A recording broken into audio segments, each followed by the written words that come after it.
नमस्कार दोस्तों। जब भी कभी इन्वेस्टमेंट की बात आती है तो ज़मीन में इन्वेस्ट करना एक बेहतर विकल्प होता है। और अधिकतर लोग ये पसंद करते हैं कि वो प्लॉट के रूप में, किसी दुकान के रूप में या फिर कृषि भूमि के रूप में ज़मीन को खरीदना पसंद करते हैं। लेकिन कई बार क्या होता है कि जल्दबाजी में या ज्ञान के अभाव में हम लोग उन ज़मीनों को खरीद बैठते हैं जो वास्तविक रूप में हमें नहीं खरीदनी चाहिए। मतलब जो हमें उस ज़मीन का वास्तविक रूप में अधिकार प्राप्त नहीं कराती हैं। तो अभी मैं हाल के दिनों की एक विषय के बारे में बताना चाहता हूँ कि जब भी आप ज़मीन खरीदते हैं तो कम से कम उस ज़मीन की चेन जो है, मतलब राजस्व विभाग के रिकॉर्ड में उस ज़मीन का ज़मीन की श्रेणी क्या है और वो ज़मीन किस मद में है, ये ज़रूर देखें। इसके अलावा उस श्रेणी से लेके और आज तक उस ज़मीन की एक चेन डेवलप होती है, तो वो चेन ज़रूर होनी चाहिए। अभी हाल ही में मेरे कार्य क्षेत्र में मैंने एक रिपोर्ट अभी तहसील में सबमिट की है।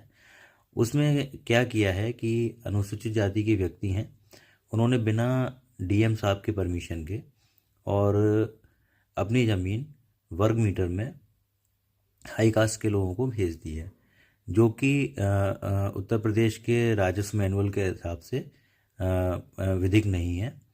और अगर ऐसा कोई करता है तो उसमें उस भूमि को राज्य सरकार में निहित कर दिया जाता है। तो अभी हुआ क्या है कि लोगों ने ज़मीनें जाटव जाति के जो अनुसूचित जाति के जो व्यक्ति हैं, उन्होंने अपनी ज़मीन सामान्य जाति के सदस्यों को बेच दी और उसके बाद उन सामान्य जाति के लोगों ने प्लॉटों के रूप में उस ज़मीन को आगे विक्रय कर दिया। तो ऐसी स्थिति में होता क्या है कि जो आगे जिन्होंने लास्ट में इन ज़मीनों को ख़रीदा है, उनके लिए दिक्कत ये होती है कि वो उसके वास्तविक रूप में उसके भौमिक अधिकार प्राप्त नहीं कर पाते हैं। तो ऐसी स्थिति उत्पन्न ना हो तो आप ये ज़रूर देखें कि वो संपत्ति जो आप परचेज़ करने जा रहे हैं या ख़रीदने जा रहे हैं, वो किस माध्यम से आपके द्वारा आप तक पहुंची है। मतलब उसका सबसे पहले राजस्व विभाग के रिकॉर्ड में सबसे पहले मालिकाना हक किसके पास था, उसके बाद वो किस प्रक्रिया के द्वारा आप तक पहुंची है, वो प्रक्रिया विधिक है या नहीं।